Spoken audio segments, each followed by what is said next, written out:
Selamat datang di dunia pendidikan yang terus berkembang. Salah satu inovasi terkini adalah mata kuliah podcast yang mengajarkan mahasiswa tentang cara membuat konten audio yang menarik dan bermakna.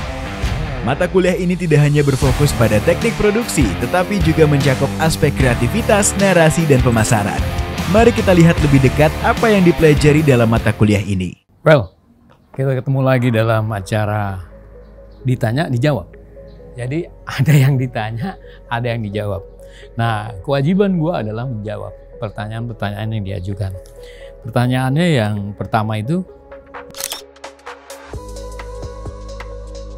seperti lu semua tahu bahwa podcast itu sudah dipraktikkan di seluruh dunia.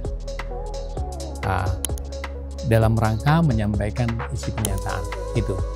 Kemudian yang kedua, perlu diingat prakteknya itu bukan sekedar dia sebagai hobi, tapi podcast bisa diolah menjadi bisnis media. Nah ini nih yang ramai sekarang.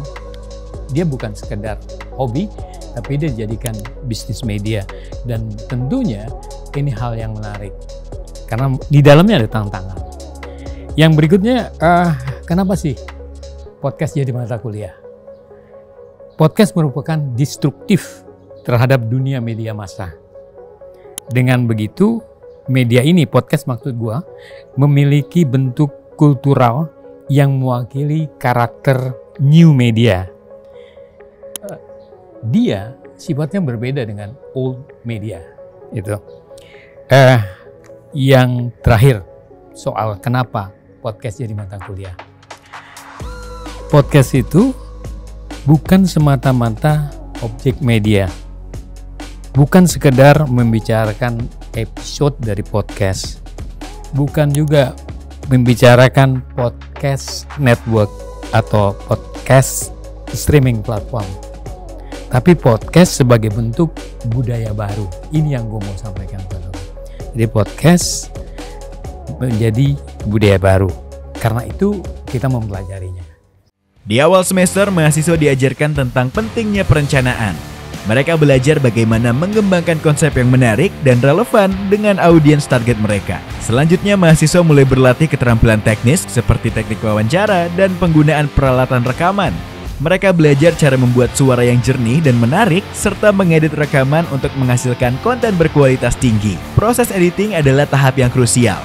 Mahasiswa menggunakan software audio untuk memotong, mengatur, dan menambahkan efek suara yang meningkatkan kualitas cerita mereka. Itu pertanyaan yang gue sampaikan dan gue udah menjawab itu. Ada pertanyaan lain. Ini untuk menunjukkan adopsi atau penerimaan ISIP Jakarta terhadap setiap new media yang hadir berkembang di lingkungan sosial budaya, ekonomi, dan politik. Perlu diingat, podcast itu bukan ekosistem yang stabil. Sebaliknya, podcast itu dipahami sebagai sebuah jaringan kerja yang terus-menerus berkembang dari berbagai kelompok aktor. Aktor ini maksud produser, pendengar, platform, teknologi industri, infrastruktur internet yang satu sama lain saling berkompetisi untuk mendapatkan kemenangan, gitu ya. Sehingga ada dimensi baru yang harus bisa dipelajari hingga kita mendapat pemahaman. Terakhir dari pemahaman ini adalah inovasi. Ngomongnya udah terlalu lama tuh. Kita minum dulu. Nah, balik lagi. ISIP Jakarta memahami media podcast sebagai kumpulan sosio-teknis atau jaringan aktor yang berbeda, yang interaksinya diatur oleh relasi kuasa. Singkatnya, kolaborasi dua aktor yaitu manusia dan mesin untuk mencapai tujuan. Itu. Di akhir semester, mahasiswa mempresentasikan proyek akhir mereka. Mereka mempublikasikan podcast yang telah mereka kerjakan sepanjang semester dan mempromosikannya melalui berbagai platform media sosial. Dari topik pendidikan, hiburan, hingga isu sosial, mahasiswa menciptakan podcast yang beragam dan menarik, mencerminkan berbagai minat dan perspektif mereka. Ada pertanyaan yang harusnya nggak ditanya, tapi gue harus menjawab tuh. Tanyanya gini, pasti ini pertanyaan yang lu tahu sebenarnya, cuman lu pengen nguji gue. Ya, jadi yang harus gue kasih tahu bahwa tantangannya adalah gue harus membaca buku terbaru. Paling lama 2 tahun terakhir yang mengkaji perspektif teoritis podcast. Kemudian gue juga harus membaca buku-buku perencanaan podcast, manajemen podcast, dan teknik produksi suara untuk mengoptimalkan kualitas audio podcast paling mudah dan efektif, serta melakukan amatan terhadap fenomena podcast di masyarakat. Itu yang gue kerjain. Nah itu udah pertanyaannya, gue udah jawab semua. Jadi sekali lagi, podcast bukan semata-mata mengajarkan bagaimana memproduksi dan olah vokal serta distribusi, tapi dia adalah sebuah media yang memberi tantangan kepada teman-teman mahasiswa. Well, masuk kelas podcast. Selain dia update pengetahuan tentang podcast itu sendiri, suka nggak suka, dia akan bersinggungan dengan media ini, cepat atau lambat. Nah, ketika gue wajibkan dia ngambil, dia akan ikut di dalamnya, dia akan tahu tadi, mulai dari perencanaan, bukan sekedar produksi, tapi bagaimana dia dijadikan sebagai budaya yang mampu menghasilkan finansial.